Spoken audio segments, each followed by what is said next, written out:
जो कि है चार्टर्ड एक्ट 1853। अब ये एक्ट क्या है उसके बारे में चलिए हम जानते हैं। इसमें क्या किया गया, इस एक्ट में क्या किया गया, संसद के निर्णय तक कंपनी को क्षेत्र अधिकार रखने की अनुमति प्रदान कर दी गई। मतलब कि क्या किया गया, जो ब्रिटिश सांसद थी, जब तक वो कोई अधिनियम या नियम नहीं ले आती है तब तक क्या था, ब्रिटिश ईस्ट इंडिया कंपनी के पास क्या था, क्षेत्र अधिकार मिल गया था उसको। जो क्षेत्र थे जिसको वो क्या कर रही थी, जिसपे उसका अधिकार था भारत में, उसके पास ही अभी रहेगा जब तक कोई निर्णय नहीं आता है। और फिर क्या होता है, कंपनी के संरक्षण का अंत कर दिया गया। क्या किया गया, कंपनी को संरक्षण देना बंद कर दिया गया। क्या किया गया, कंपनी को संरक्षण देना बंद कर दिया गया। उसी के साथ साथ क्या हुआ, सेवाओं के लिए प्रतियोगी परीक्षाओं की शुरुआत कर दी गई। क्या कर दी गई, सेवाओं के लिए प्रतियोगी परीक्षा की शुरुआत कर दी, मतलब सिविल सेवा की परीक्षा का क्या किया गया, आयोजन शुरू कर दिया गया। क्या कर दिया गया, सिविल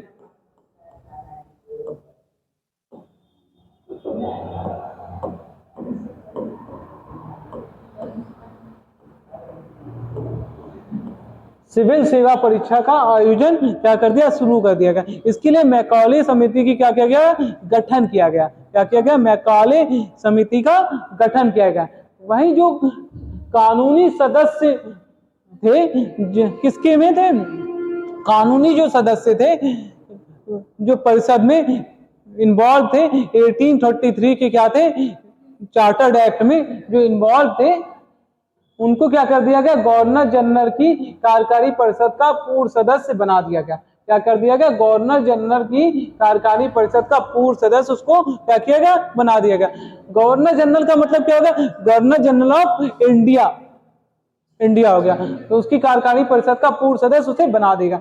वहीं भारतीय विधान परिषद में स्थानीय प्रतिनिधित्व शुरू कर दिया गया। क्या कर दिया गया, जो भारत में विधान परिषद थी, जैसे कि आज के समय में हम क्या देखते हैं, स्टेट असेंबली को देखते हैं या फिर पार्लियामेंट को देखते हैं, उसी तरीके से विधान परिषद थी जिसमें क्या किया गया, भारतीय जो लोग थे उनको भी क्या कर दिया गया, उसमें जगह प्रदान किया गया। क्या किया गया, स्थान प्रदान किया गया, पद प्रदान किया गया। वो भी क्या कर सकते हैं, इसमें प्रतिनिधि के रूप में आ सकते हैं, उनको भी अधिकार दिया गया। क्योंकि उसके बिना, भारतीयों के बिना उनका ब्रिटिश शासन को रूल करना भारत में नहीं कर पाते, बिना भारतीयों को अपने सहयोग में लिए बिना।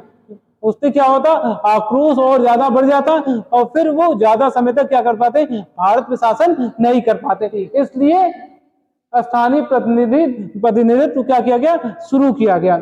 उसी के साथ साथ क्या किया गया, गवर्नर जनरल को विधेयकों को वीटो करने का अधिकार दिया गया। क्या किया गया, गवर्नर जनरल को पास वीटो था। जो भी क्या विधान परिषद के कानून और नियम बनते थे उसमें वीटो किसके पास था, वो था गवर्नर जनरल ऑफ इंडिया के पास था। वहीं फिर क्या होता है, इस एक्ट के बाद क्या होता है, 1857 में क्या होता है हमारे यहाँ क्या होता है, विद्रोह शुरू होता है। क्या होता है, विद्रोह शुरू होता है। किसके द्वारा शुरू किया जाता है, मंगल पांडे के द्वारा क्या किया जाता है, विद्रोह शुरू किया जाता है, सैन्य विद्रोह होता है, जो कि पूरे भारत में फैलता है। और जहां जहां जो जो शासन कर रहे होते हैं राजा, वो भी क्या होते हैं, इस विद्रोह में अपना इन्वॉल्व हो जाते हैं और अपने क्षेत्र को बचाने के लिए, अपनी शक्ति को बचाने के लिए वो भी विद्रोह कर देते हैं। तो इस विद्रोह को देखते हुए क्या होता है, ब्रिटिश शासन को लगता है कि जिस तरीके से कंपनी रूल कर रही है या हमारे पास अधिनियम और लॉ है उसको बदलना होगा। उसके लिए वो क्या करते हैं, कंपनी के शासन को अंत कर देते हैं और पूरी तरीके से किसका अधिकार हो जाता है, ब्रिटिश गवर्नमेंट का पूरे भारत पे क्या होता है, शासन हो जाता है। हम चलते हैं, एक नया एक्ट आता है, वो क्या एक्ट बनता है, गवर्नमेंट ऑफ इंडिया एक्ट 1858। जो ये एक्ट होता है इसी के थ्रू क्या होता है, कंपनी के शासन का अंत हो जाता है और ब्रिटिश शासन का क्या होता है, भारत पे आधिपत्य स्थापित हो जाता है, मतलब उनका रूल स्टार्ट हो जाता है। अब इस एक्ट में क्या होता है, क्विट इंडिया एक्ट द्वारा स्थापित दोहरे शासन प्रणाली को क्या कर दिया जाता है, समाप्त कर दिया जाता है। जो डुअल गवर्नमेंट सिस्टम होती है उसको क्या कर दिया जाता है, समाप्त कर दिया जाता है, खत्म कर दिया जाता है। और फिर क्या होता है, भारत का शासन अब क्राउन के नाम पर राज्य सचिव और 15 सदस्यीय परामर्शीय परिषद द्वारा किया जाएगा। मतलब क्राउन के द्वारा, क्राउन का मतलब जो महारानी होती है उनके नाम पर क्या होगा, भारत में अब शासन होगा। और इसमें क्या होंगे, एक सचिव होगा और 15 जो सदस्य परामर्शीय परिषद होगी, जिसमें 15 सदस्य होंगे जो परामर्श देंगे कि क्या नियम कानून और किस तरीके से भारत में रूल करना है, उसके बारे में वो परामर्श देंगे। उसी के आधार पर क्या होगा, भारत में रूल किया जाएगा, शासन किया जाएगा और नियम और कानून को बनाया जाएगा।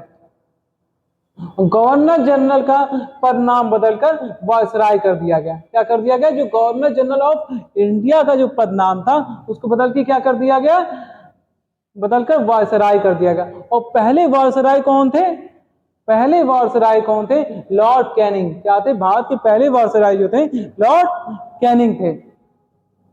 और वायसराय की नियुक्ति कौन करता था, सीधे ब्रिटिश सरकार द्वारा की जाती थी। क्या होती थी, ब्रिटिश सरकार के द्वारा क्या किया जाता था, इनकी नियुक्ति की जाती थी।